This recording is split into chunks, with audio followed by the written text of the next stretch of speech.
Ouais les gars, donc là on arrive à la partie du nez. Donc là le plan c'est quoi? J'ai trouvé la forme pour faire l'avant du nez en fait. Donc il y avait un plan du Beluga ST et en fait qui montrait les formes qu'il fallait découper pour l'avant du nez. Mais par contre sur le Beluga XL en fait si tu veux, euh, la partie ici là sur le côté elle est toute lisse. Alors sur le Beluga classique il y a une petite pointe comme ça, un petit angle. Alors que là c'est tout droit en fait. Et du coup là j'ai collé cette première pièce là pour ensuite prendre une feuille, venir mettre la lampe ici, là. Ensuite, placer la feuille ici pour voir la forme qu'il y a dessinée. Après, je vais voir avec la lampe comment ça se passe. Et après, on dessinera ça.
Là, on arrive à la partie mécanique, entre guillemets. Donc là, ça c'est la partie de... Oui, ça va là. Ça c'est la partie qui va faire soulever la porte cargo. Donc là aussi, on a le levier là, pour faire office de pivot. Et là, on a le bras articulé ici. Donc en fait, là, les petits points, c'est tous les points d'axe. Donc c'est là où il va y avoir un mouvement de pivot. Là, pareil ici. Donc ça, c'est le vérin. Donc le vérin qui va venir se compresser ou s'étendre. Donc ça sera à l'intérieur de la porte ici. Donc à cet endroit ici, ça va venir se placer. Ça, ça vient ici.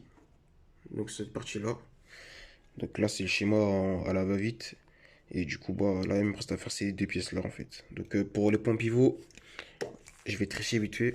J'ai utilisé ça, là. J'essaie de le couper. Donc là, ça, c'est une aiguille.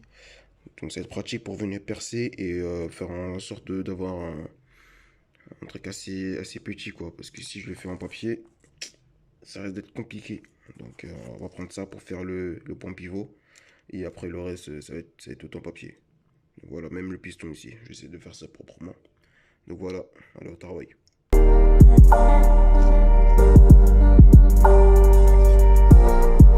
Alors les gars, donc là voici le plan. Voici le plan du bras articulé. Donc là, ça c'est pour la porte cargo. Donc là, mon temps il est fixé. Donc il y a les deux points pivots qui sont là pour soutenir la porte, pour la retenir, pour éviter qu'elle se barre dans tous les sens. Et faire office de point pivot. Donc ça, c'est donc le bras comme je vous ai dit. Donc là, il y a 6 pièces. Donc il y a les deux barres, le vérin. Ensuite, des petits points, ce sera les points pivots. Donc là où ça va pivoter. La partie qui sera à l'intérieur de la porte.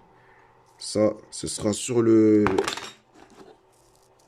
la partie soute. Donc ça va être ici là sur l'arc. J'arrive même pas à le faire en focus.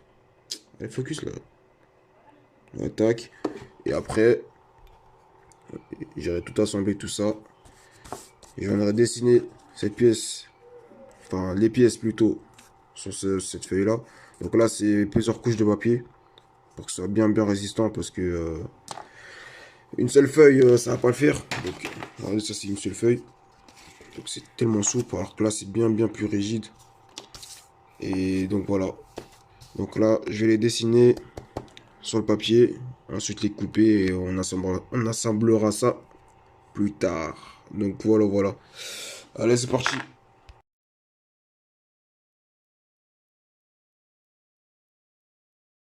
Bon, voilà les pièces une fois coupées. Donc là, j'ai les bras donc, au niveau de la base. Donc là, vous voyez, il y a trois pièces.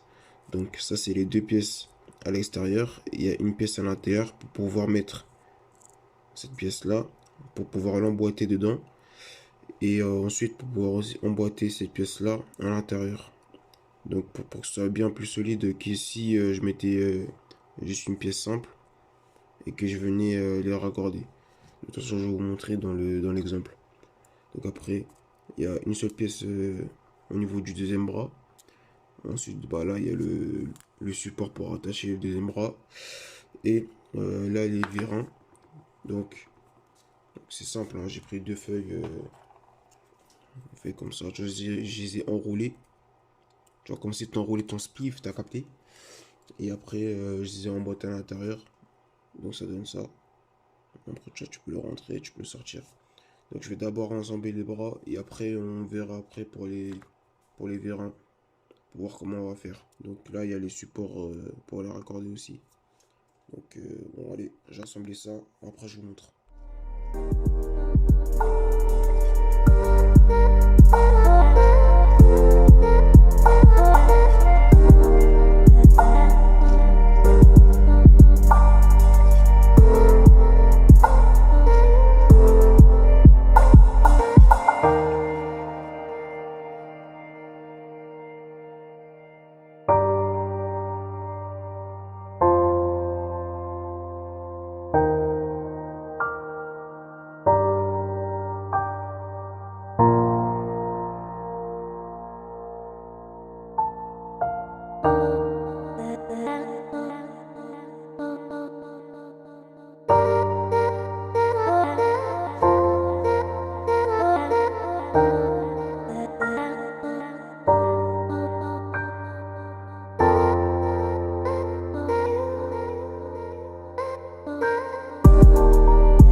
Voilà ce que ça donne, les gars.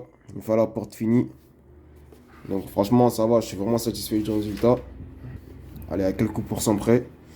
Donc, le seul défaut que j'ai là, c'est, donc là vous le voyez ici, la porte qui vient pas bien se plaquer contre la plateforme. Donc là, pareil aussi, légèrement pas bien centré.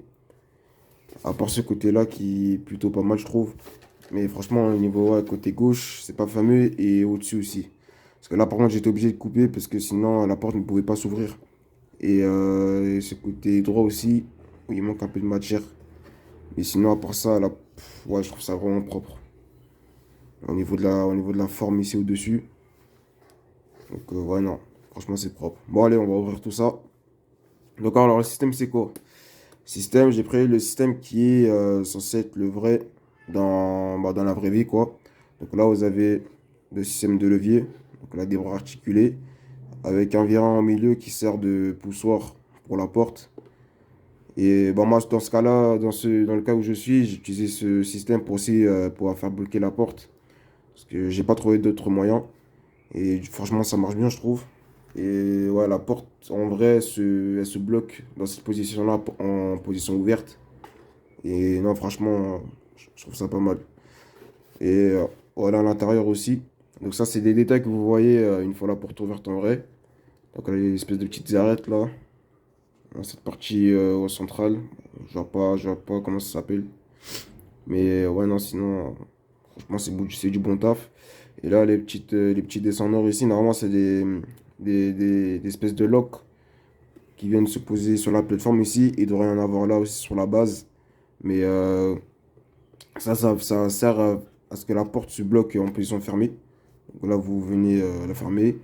Et ça va s'emboîter ensemble. Et il devrait y avoir un système de V1 qui viendrait s'emboîter entre les locks pour que la porte ne s'ouvre pas en plein vol, par exemple. Donc, non, voilà. Voilà la porte. Donc maintenant, ce que je vais faire là, c'est que je vais faire la dérive. Donc là, je suis en train de tester la livrée sur la dérive, en fait. Tester les couleurs, les formes et tout. Et après, on viendra appliquer ça sur l'empennage. Donc là, par contre, il y a des petits défauts ici au niveau de la colle, là. Je vais essayer de corriger ça. Et même là, ce côté, je l'ai fait ici, là. Et je refaire sur l'autre côté. Donc, empennage vertical, horizontal. Et après, on viendra mettre les ailes centrales.